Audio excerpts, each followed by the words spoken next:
Aujourd'hui, on se retrouve pour un nouvel épisode de l'actualité digitale.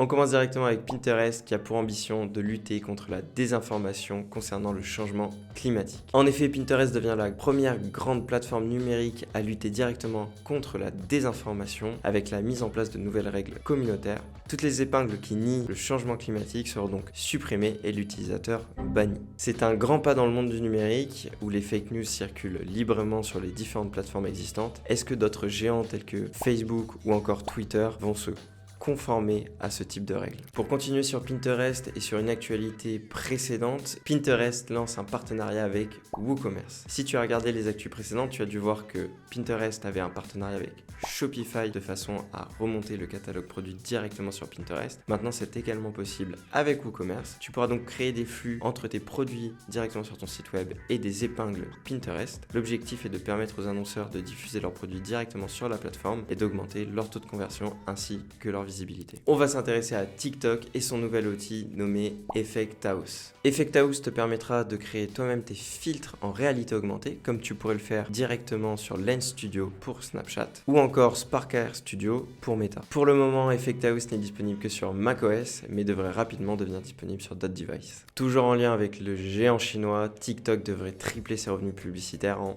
2022. En effet, en 2022, TikTok continue de cartonner et ses recettes publicitaires prévisionnelles devraient dépasser celles de Twitter et de Snapchat cumulées. Les formats publicitaires sont pour le moment peu nombreux sur TikTok, le ciblage est plus compliqué que sur d'autres plateformes. De plus, tous les annonceurs n'ont pas encore rajouté TikTok à leur plan média. Pour parler chiffres, en 2021, TikTok a amassé 3,6 milliards d'euros de revenus publicitaires. D'après différents cabinets de conseil et d'audit, le revenu publicitaire de la plateforme devrait atteindre plus de 10 milliards d'euros en 2022, notamment avec la démocratisation du levier pour une majorité d'annonceurs. La publicité est un enjeu fort pour TikTok et on s'en rend compte notamment avec la mise en place de partenariats avec Shopify. Snapchat lance un filtre pour apprendre l'alphabet en langue des signes américaine. Le filtre nommé ASL Alphabet Lens a été lancé en collaboration avec Sign All et te permettra d'apprendre la langue des signes grâce à des jeux tels qu'apprendre à épeler ton nom ou encore des jeux de mémoire pour mémoriser les différents signes liés à l'alphabet. Pour parler NFT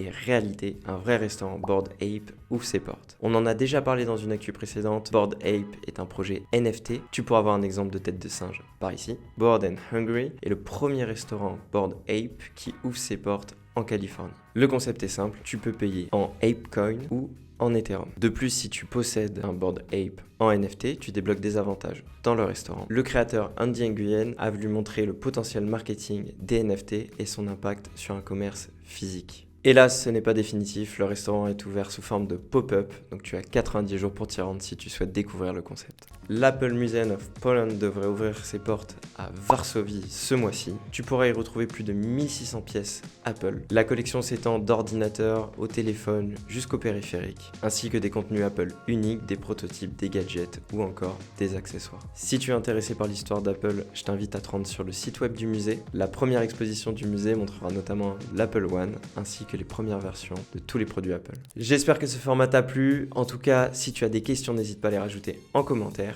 Et comme d'habitude, à nous retrouver 3 fois par semaine pour parler de e-commerce, de marketing et de publicité en ligne. Ciao!